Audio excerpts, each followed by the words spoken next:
Welcome to 5 and 5 with Miller and Mango, your go-to source for all things finance with a twist of culture infused into every episode. Join your hosts, seasoned financial professional Miller and marketing maverick Mango, as they discuss 5 of the latest market and cultural trends and help you instill common sense into the ever-changing landscape of finance, all within 5 minutes. It's time to dive into the numbers, unravel market mysteries, and discover the strategies that matter. Welcome to 5 and 5 with Miller and Mango.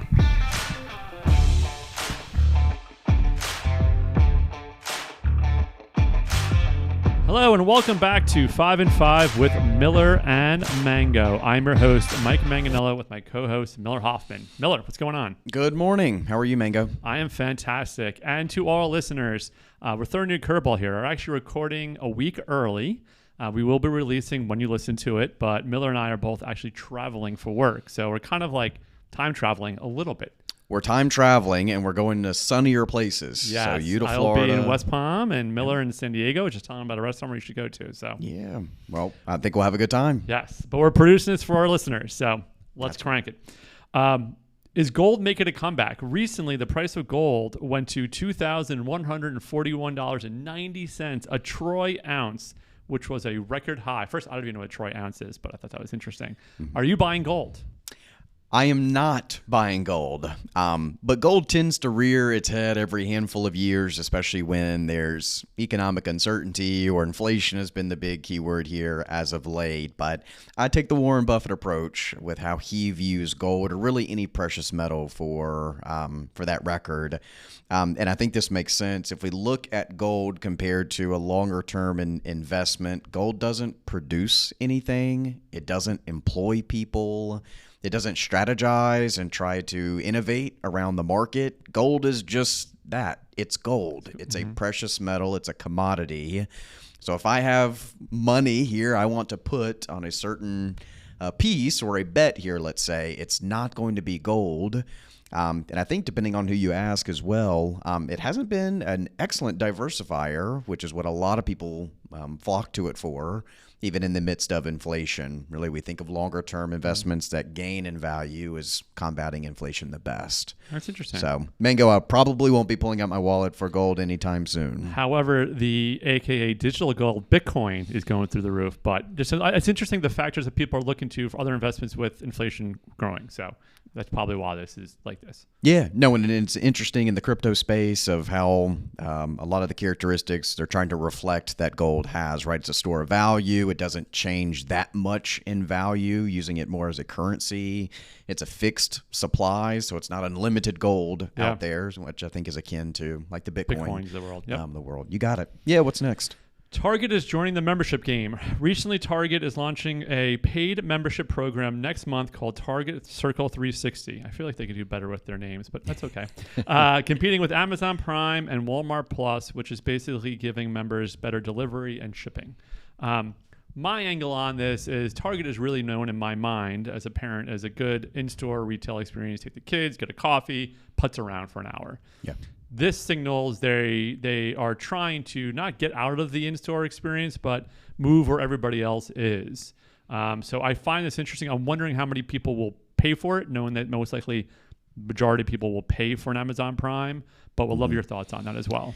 Yeah, it does seem the shopper experience at Target is much better than especially Walmart and Amazon largely having an online presence. But it seems like Target and Whole Foods try to shoot for, a similar customer experience. Clean stores, it's not craziness going on. There's no one else marketing to you. So I've noticed the local Walmart that I sometimes go to is getting worse and worse with Spectrum ads and other cell phone companies or providers, that kind of thing. So I think the real winner at the end of the day is me and you.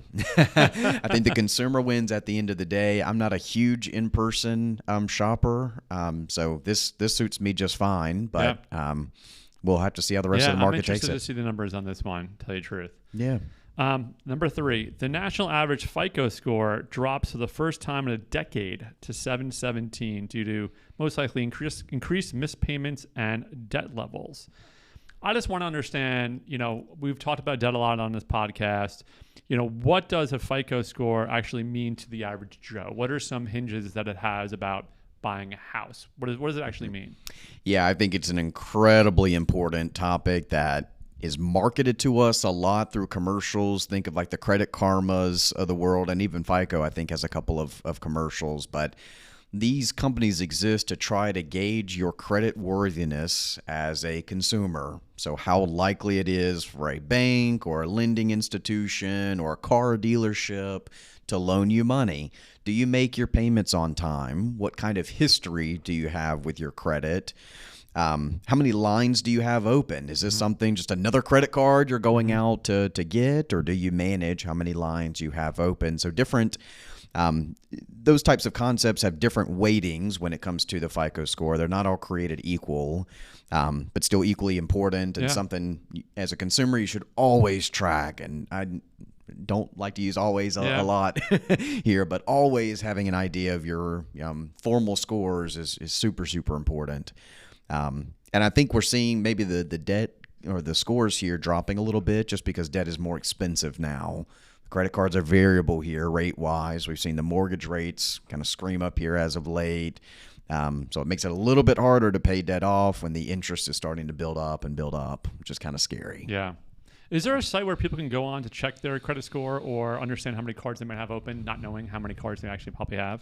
Yeah, I like to go straight to the source. So there's three main credit agencies. You got TransUnion, you got Experian, and you got Equifax. Okay. Go sign up. They're required to give you their information, but I'd be hesitant to sign up for any paid programs that they may offer. Okay. Sometimes they'll offer to monitor it for you or give you updates. That's great, but they're required to give you your information. I'd go give it a shot and just know where you stand. Okay. All right, number 4, something fun as we talked about time traveling. When we're recording, the Oscars is actually taking place on Sunday. When you're listening to this, the Oscars already happened. So we're going to play a game, Mango versus Miller. Mango watches a lot of movies, television culture. Miller does none of that. Zero. As we know, Miller just likes sports. So we're going to go through 4 categories, and during the next podcast, we'll figure out who makes the most correct answers. Well, number 1, you can start. Best Picture. I'm looking at some of the titles here. I know Barbie was really, really popular, but Oppenheimer was too this past year. So let me put my money on Oppenheimer. I'll second that one. Okay. Best Director.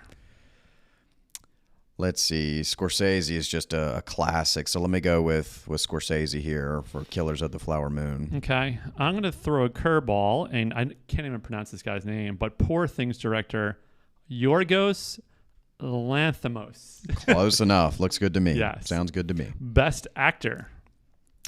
Let's go. I love Bradley Cooper. American Sniper was, I think, the last movie I saw he was in. So let's go Bradley Cooper. Okay. I'm going to go with Paul Giamatti from The Holdovers. Okay. And to close it, Best Actress. Let's do, I'll keep my Killers of the Flower Moon mantra here going on. Let's go for Miss Lily Gladstone. All right. I'm going to go, again, Poor Things, Emma Stone. So this will be a fun recap. I know I know she will not watch the Oscars. I will not. It will be funny to see how well we do. Good. And to close it with, explain it to me like a 4th grader. Let's talk about college savings accounts, also known as the 529. What are the benefits? What are just some of the basics or details behind what that is? Yeah, and you just mentioned the C word being college. I want to expand that here and replace college with education. Okay. So Mango, actually the 529 plan has expanded quite a bit over the past couple years to broaden to more than just your traditional kind of 4-year college experience. So it actually applies to private schools, even elementary and middle schools, things like technology, trade schools, community colleges, those types of things. So this adds to the power that an education savings account offers us, but it's much more than just a savings account. It's an investment account. So what a lot of parents will do with younger or children approaching a typical college age is they'll open up this account. Depending on which state you reside in, you may get some tax advantages with how you add money into the account. Regardless of where you live, you do get tax advantages with how the account grows in value. So don't just leave it in cash if you have time to get it invested.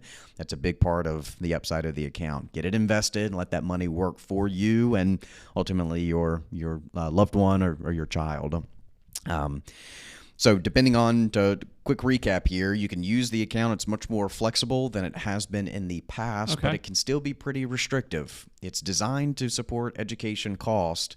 If we use the money for anything other than qualified education expenses, the wording, the phrasing that the IRS uses, we can get our hands hit pretty hard when we go to reach in the 529 cookie jar. Okay, that's very helpful. Yeah.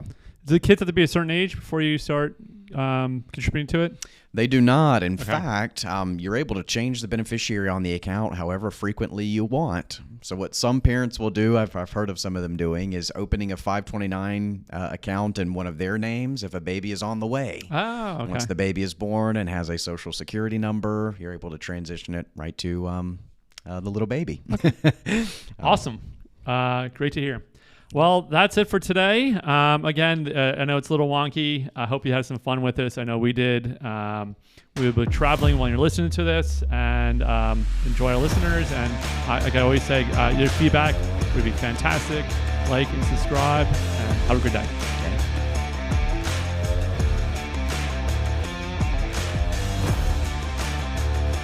TradeWinds LLC is an investment advisory firm that is registered with the Securities Exchange Commission. Registration does not imply a certain level of skill or training. TradeWinds will not accept trade offers online, and any such request, orders, or instructions that you send will not be accepted and will not be processed. This presentation has been provided for informational purposes only and is not intended as legal, tax, or investment advice or a recommendation of any particular security or strategy. The investment strategy and themes discussed herein may be unsuitable for investors depending on their specific investment objectives and financial situation. Information obtained from third-party sources is believed to be reliable, though its accuracy is not guaranteed. Opinions expressed in this commentary reflect subjective judgments of the author based on conditions at the time of the publication and are subject to change without notice. Past performance is not indicative of future results.